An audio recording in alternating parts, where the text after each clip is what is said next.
Iran Israel যুদ্ধ দীর্ঘ হলে বাংলাদেশেও এর নেতিবাচক প্রভাব পড়বে বলে মনে করছেন অর্থ উপদেষ্টা ডক্টর সালেউদ্দিন আহমেদ। ভারতের ধর্মতলায় উত্তেজনার কারণে তেল, গ্যাস ও সার আমদানিতে সমস্যা হতে পারে বলেও জানান তিনি। তাই বিকল্প প্রস্তুতি নিয়ে রাখছে সরকার। সচিবালয়ে ক্রয় সংক্রান্ত উপদেষ্টা কমিটির বৈঠক শেষে এসব কথা বলেন উপদেষ্টা। রিপোর্ট মাহবুব কবির চপ্পলের।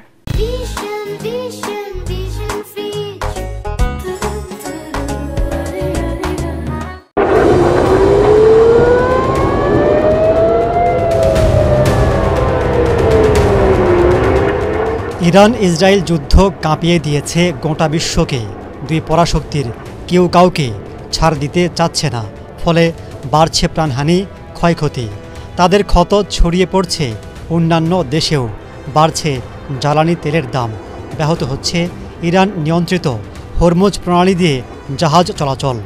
যুদ্ধ দীর্ঘ হলে বাংলাদেশও ক্ষতির মুখে পড়তে পারে বলে আশঙ্কা করছেন অর্থ উপদেষ্টা। যুদ্ধ তো শুধু এনার্জি প্রাইস না, আমার সার যেগুলো আসবে, আপনি জানেন বেশিরভাগ জাহাজ আসে কোন দিক থেকে, যে হরমুজ প্রণালী দিয়ে আসে, সেটা এফেক্ট করতে পারে। অর্থ উপদেষ্টা জানান, এখনও বাড়তি দামে তেল গ্যাস কিনতে হচ্ছে না, তবে পরিস্থিতি জটিল হলে পাল্টে যাবে সমীকরণ।